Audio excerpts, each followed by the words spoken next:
Everyone,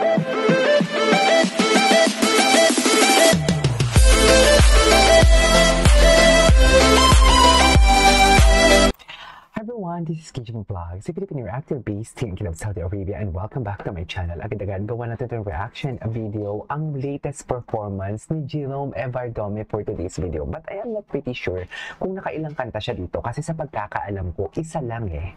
Ang alam ko isa lang, pero sana may makita pa tayong ibang mga kakantahin niya dito for today's video. So, let's check it out kasi alam niyo naman, pag tayo ang gumawa ng reaction video, hindi lang basta vocal prowess ang tinitingnan natin. Hindi lang basta-basta performance, hindi lang basta how he enunciate the song, how he delivered the song. Kasama na rin dito yung outfit check. Tama ba yun? Tama ba yun? So, I want to take it along. It's been a while. Kahapon ata, never din. Wala. Ang pinakalas na reaction video ko kay Jerome Evardome was Saturday. Yun yung pinakalas. So, ng Sunday wala sila, Monday wala din siya. Diba? Wala siya kahapon. So, I won't take any longer. I'm really excited to watch this one. Ano ang kakantahin niya? Nakita ko na yung outfit niya. Ang ganda ng outfit niya. Excited na ba kayo? But for sure, nakita niyo rin naman yung outfit niya kasi nanonood din naman kayo bago kayo manood ng reaction video. Right? So, excited ako kung anong kakantahin niya. Dear, please, kung may mga alam kayong mga performances ni Jerome Evardome, yung mga latest performance, yan yung mga gig niya na gusto niyong gawan ko ng reaction video, i-comment nyo lang sa comment section. Ay, wait lang, nababother ako sa telepono ko na para bang babagsak siya.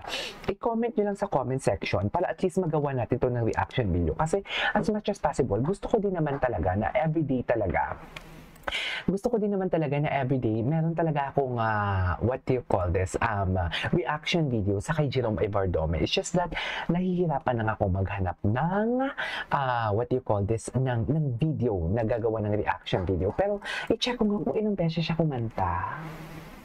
Parang oo, isang beses lang. Isang beses lang siya kumanta. So, without further ado, let's start this reaction video. Ano kakantahin niya? Jerome Evardome, the clone of Elvis Presley. Ay, mamaya na tayo. Ay, ba't parang nakasmile? Uy, oh my God, I love his outfit for today's video. Ang napansin ko lang kasi is yung top niya. Ang top niya lang yung napansin ko. Hindi ko napansin yung kanyang straight cut na jeans for today's video na muntik nang maging fitted. Kasi usually, there's nothing wrong about fitted. What I'm trying to say is, parang every time kasi na napapanood ko si Jerome is loose. Ang kanyang something like mga 60s to 70s and 80s na mga pantalon. Parang baston ang nakikita ko sa kanya. Very Elvis Presley, ganun. Pero parang ngayon lang siya nag-straight cut. Tama ba ako? Which is bagay sa kanya. Sino nag-style sa kanya today? Ang galing ng stylist niya. I mean, alam mo, ang ganda ng color combination. Parang who would have thought, di ba? Na parang, basta palagi kong napapansin, parang yung mga imposibleng color palette pagdating sa damit is nagagawa nila dito kay Jerome Evardome. Well, sabi nga nila, hindi yan sa damit, sa nagsusuot yan. Tama ba ako? Anyways, dami kong chika. Ay, bakit anong drama yan, Jerome? Pag ganyan-ganyan ka talaga for today's video, na akala mo naman talaga, feeling ko nakakakilig yung kakantahin niya.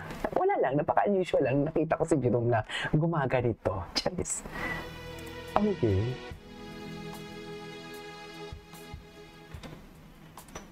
Okay. Ay, you'll be safe here. You'll be safe here. Oh my God, kinanta niya na din to. Nagawan ko na dito ng reaction video and gustong-gusto ko yung pagkakakanta niya nito. Okay. You'll be safe here. Okay.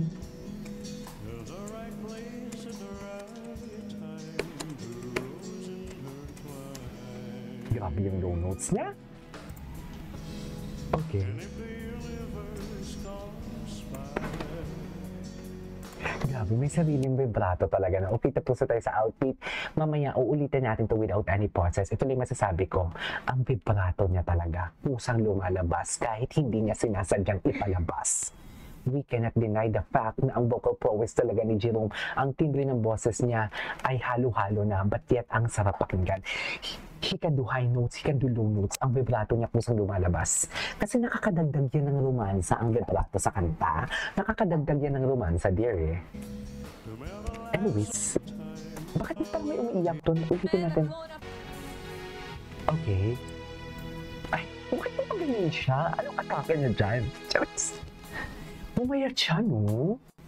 Kung si Ruel Carino is nagkakalaman, siya naman pumapayat. Taray. Okay. Na para bang?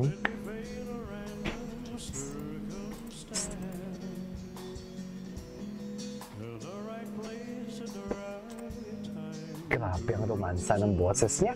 Sorry sa term, but wow, the loads. Ang sarap-sarap nun, mami. Parang pinapasok ng mainit na hangin ang mga nanlalamig kong mga ugat.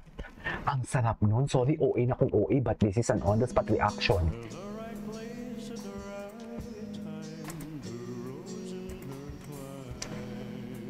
Ang hirap niyan.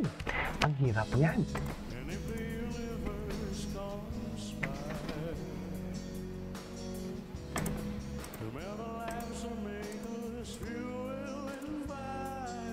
Change. Okay. Sige nga. Sarap. Ang sarap.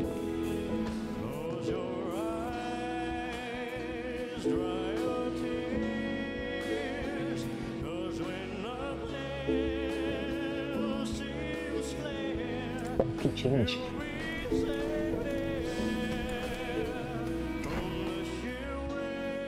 Okay.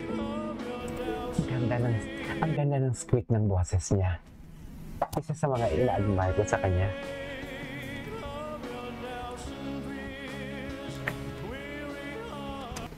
Ang ganda talaga ng squeak ng boses niya. Hindi ko talaga kayang palampasin yun na hindi ko siya pwedeng paulit-ulit pakinggan.